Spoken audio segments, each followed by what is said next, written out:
Aitaren eta semearen eta Espiritu Santuaren izenean, jauna zuekin,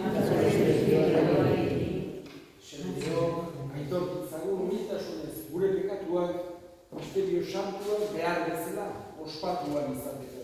Erruki jauna, Kristo erruki, erruki jauna, Artikakigula jainko guztiz alzua, eta gure pekatuak barkaturik eraman gaitzala betiko bizitzara. Egin ezagun otoiz. Jauna jainko guztiruna. Giza jakinduriaren maixu egin zenuen Isidoro Gozai eta Eliz irakasle santua. Egizu, honen otoitzez, betiko iraia arretaz bila dezagula eta bihotz zabalez onartu.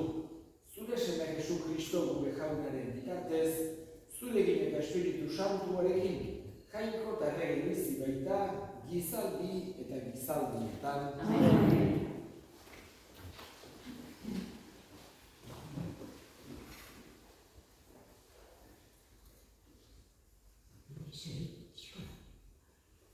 San Paulo apostoloa Korintiotarrei, senideok, zuen artean joan nitzenean, ennitza zuen joan jangoikoaren aitormena eder eta jakintxuz hortze egitera. Izan ere, ezer ez nuenik zuen artean jakin nahi izan. Jesu Kristo besterik eta hau ere gurutzitzatua. Eta nizuen artean argar, liturgi eta ikara handiz agertu nitzen. Nere hitza eta nere erakusbidea zen hitz ederretan jakindurizkoa izan. Espiritu indarren agerte dizbaizik. Zuek etxinismena jangoikoaren indarren oinarrikoa izan dadin. Eta ez giza jakindurian. Kristauen bikainen artean darabili geun. Jakinduria ez da gizarte ondako jakinduria. Eta gizarte ontako nagusi usterkorren ere, baizik eta jangoikoaren jakinduria ezkutua darabilkigu. Gordea, eukia, jangoikoak, gizaldien aurretik gure aintzarrako aukeratua zeukana. Gizarte ondoko nagusietako inor ezagutu ez zuena. Ezagutu izan balute, ez baizuten gurutziltzatuko aientzaren jauna, baina idatzia dagoenez ez du ez begiak ikusi, ez belarriak entzun, ez bihotza sumatu jangoikoak prestaturi daukana, bera maite dutenentzat, eta jangoikoak guri agertu digu hori espirituaren bidez. Jaunak esana. Kristu a Kristo.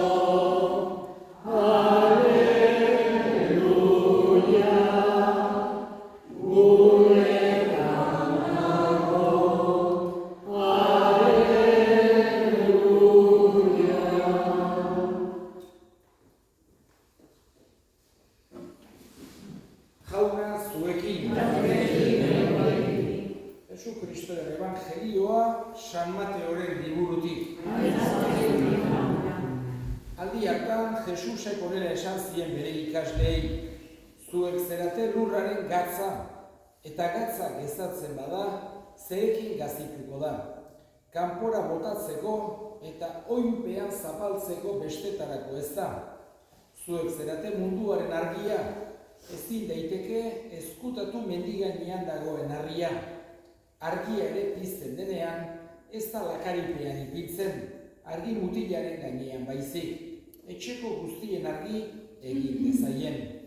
Bego piztuta zuen argia, gizakien artean.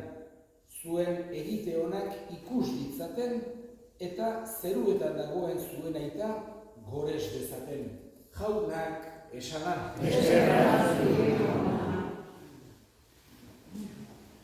Jesusek askotan metaforak eta ejempluak eta jartzeko ohitura zuen. Eta halako irudi batzuk behin baino gehiagotan agertzen zaizkigu. Esate baterako argia modu askotan agertzen da evangeliotan. Berak esaten digu, bera dela argia, eta baita ere eskatzen digu guri argi izan gaitezela, edo saia gaitezela argi izaten munduarentzako. Baina badago beste metafora bat edo beste irudi bat askozaz ere gutxiago agertzen dena. Gatza. Eta gaurkoan evangelio honetan esan digu zuek zarete lurraren gatza. Hoxe eskatzen digu Jesusek. Gatzak duen, esan genezake, batez ere bere propiedade guzti horiek ere guk nolabait ere modu metaforikoan gure gizartean, gure inguruan, gure etxeetan, bizi geran tokietan halako efektu eduki dezagula. Alde batetik, ez dagoenean halako zaporerik, zaporea ematea da mundu honetan batzutan behar da. Diferente pentsatu gauza batzuetan, pentsarazi, bestelako iritziak eman, bestelako irizpideak, bestelako kriterioak horiek denak izan daitezke gatz. Bestaldetik ere gatza, askotan hola aipatzen da, eta nik ere hala ulertuko nuke, nola baitek humore ona, giro politia, batzutan divertigarria bai, ikusten dugu Jesusek halako giro politia zuela bere ikasleekin, eta eskatzen digu guri ere kristauoi saia gaitezela horrela jokatzen.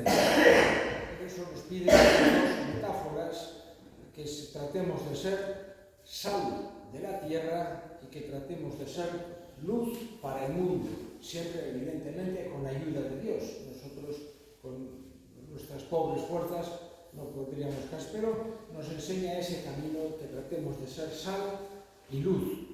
Y hoy celebramos precisamente con este evangelio a San Isidoro de Sevilla. Nos tenemos que ir a la época de los visigodos, después del Imperio Romano. Bueno, todavía estaba el Imperio Romano, pero digamos que el Imperio Romano empieza, sobre todo el de Occidente, a perder un montón de terreno y de fuerza respecto a las tribus germánicas que estaban más allá del Rin. Ellos los tenían como bárbaros, no consiguieron conquistarles, y poco a poco las tribus germánicas fueron entrando en lo que era el Imperio Romano de Occidente y llegaron incluso a conquistar Roma. Y en concreto los visigodos en un inicio se establecieron en el sur de la actual Francia, en el sur de la Galia, la provincia romana de Galia. Tenían la cabeza, o sea, la capital en Narbona, pero luego llegaron otros, y los francos, y les echaron hacia abajo y se establecieron en una gran parte de la península ibérica los visigodos. Y digamos que cuando llegan los visigodos a la península ibérica, ya había una parte de la población que era cristiana. Y los visigodos eran en concreto arrianos, eran una herejía cristiana, pero que era una desviación que consideraba a Jesús como un ser intermedio entre Dios y los hombres, y no confesaba su divinidad, la divinidad de Jesús, que es el Hijo de Dios, hecho hombre, etc. Aunque lo veían como alguien especial, un poco influido por el platonismo, etc. Y luego los visigodos poco a poco acaban también convirtiéndose y al final acaban siendo también cristianos en el sentido amplio, católicos, digamos.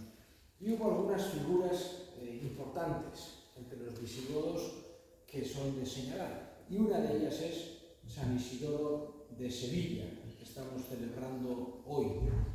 Digamos que conjuga por un lado la importancia de la sabiduría humana. No tenemos que pensar nunca que la ciencia o la sabiduría humana pueda estar reñido con la fe, de ninguna manera. Cuanto más correcta, más profunda, más verdadera sea la sabiduría y la ciencia, más cerca estará siempre de la fe.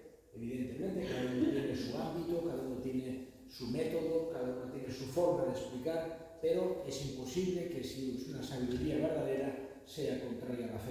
Por eso San Isidoro es uno de los ejemplos de aquella época, un hombre culto, fue obispo de Sevilla, un hombre que tuvo una gran sabiduría, una gran cultura, una gran influencia también en la sociedad, y él, digamos que conjuga de una forma muy buena esta cercanía que tiene que haber, o esta sintonía, mejor dicho, que tiene que haber entre la fe y la razón, digamos, la sabiduría y las ciencias humanas y la revelación de Dios.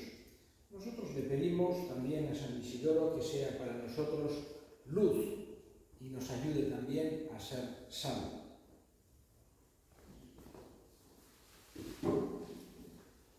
Eta egin ditzagun orain gure eskariak. Eskatuko dugu gaurko egun honetan bereziki sufritzen ari diren guztien alde. Jangoikoak bere iragarri dezaien eskal ezaiogun jaunari.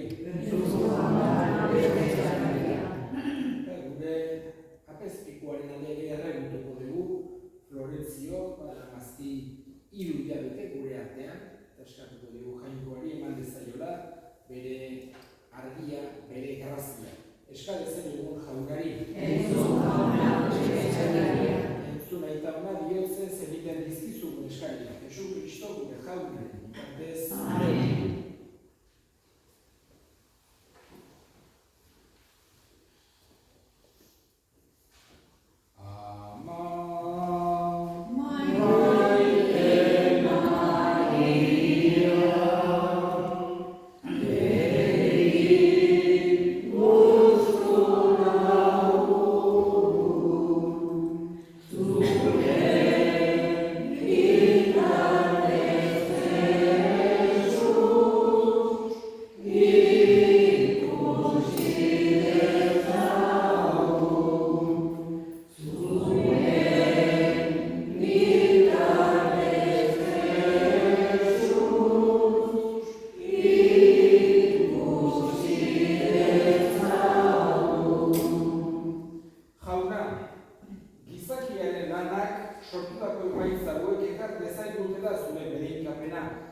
Eta egiaren menpeko egin gaitzatela Jesu Kristo, gure jaunaren bitartez. Jauna zuekin. Gora bihotzak. Eskerrak jangoiko gure jaunari. Egokira bai eta zuzen, non nahi eta beti, zuri eskerrak ematea jauna, aita guztiz, jangoiko guztidun beti edeko horri Jesu Kristo gure jaunaren bitartez. Isidoro santuaren jaia ospatzeko poza ematen diguzu, eta zure eliza sendotzen duzu, bai haren biziaren ereduaz, bai haren jakinduria hori eta argitsuaz.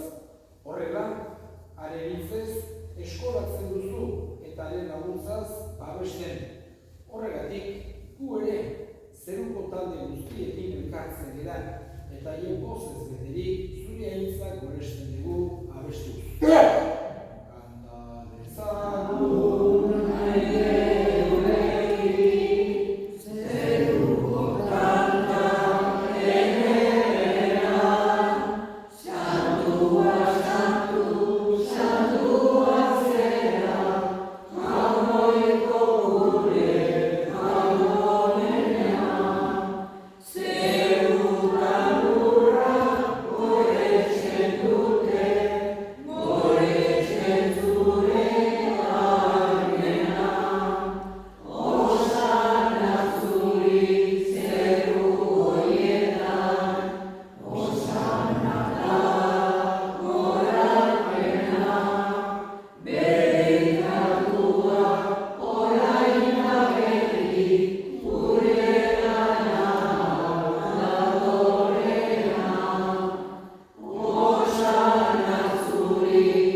eta odol guretzat egin daitezen.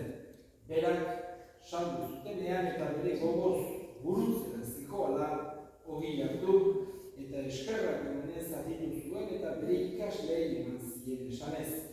Hartza zuen eta jan guztiok ontatik. Hau nire gorputza data zuentzat emango dena.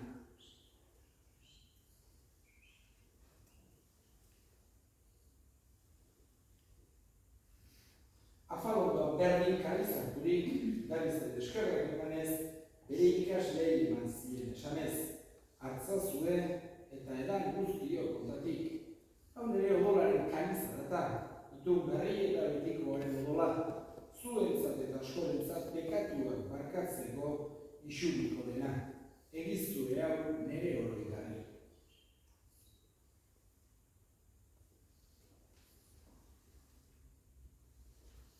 Hau da, sinismenaren misterioa.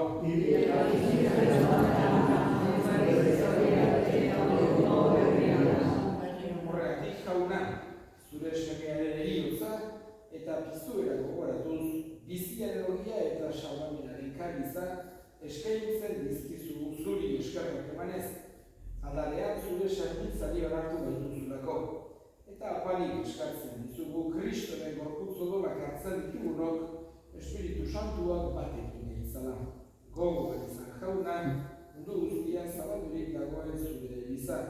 Eramazu maitasun osora Frantzisko gure ita santuarekin. Florentzio gure hartzaiarekin eta biz gizon guztiekin batean. Gogoan izan jauna, bizteko itxaropenean badiran gure sendiak eta hildako guztiak aditzazuz zure aurpegiaren argitan.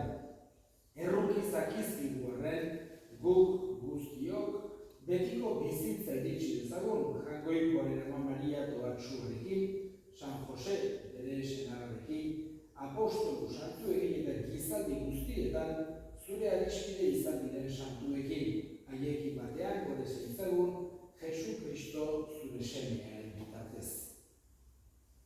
Honen bitartez, honekin eta honengan, zuri aita Jangoikoan guztiun horri Espiritu Santuarekin batean, oste eta hitza guztiak gizaldi eta gizaldi guztietan. Amen.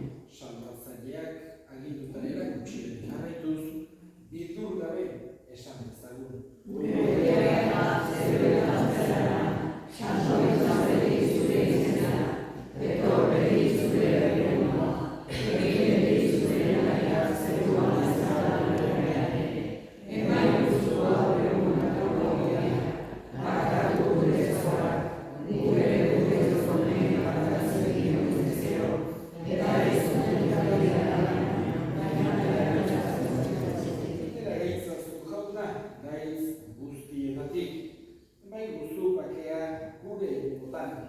Zure errukiren eskarpekatutik garbi bizi daitezen eta estualdietan sendo betiko zorionaren itxaropenean Jesu Kristo gure salbatzailea noiz etorriko den zai gaudela.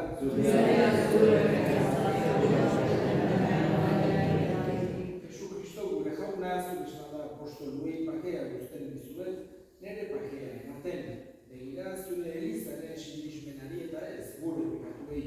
Eta zure gogoaren bezala, eman zuen izari pakea, eman batasuna, errege bizi bezerak gizaldi eta gizaldietan. Amen. Pakea, beti zure pakea. Jangoikoaren zikotxal, zure munduko pekatoa da, Jangoikoaren zikotxal,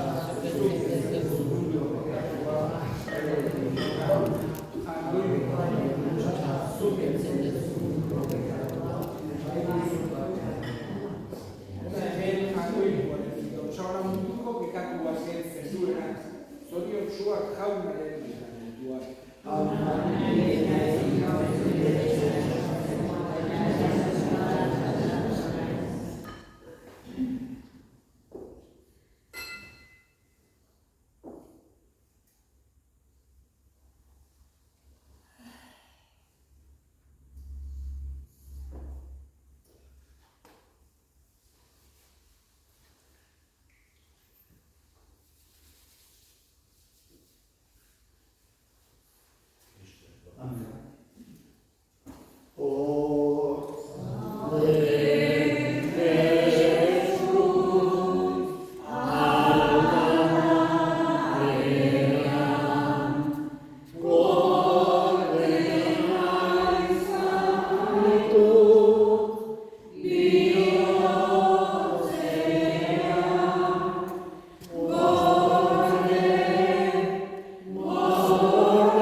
dezagun otoituz.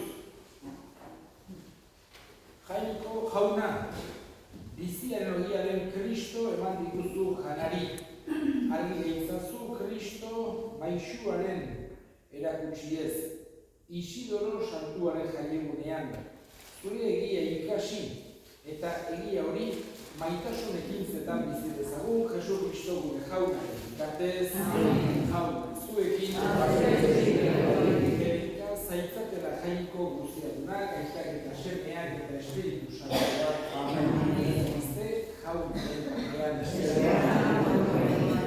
Regina Celi,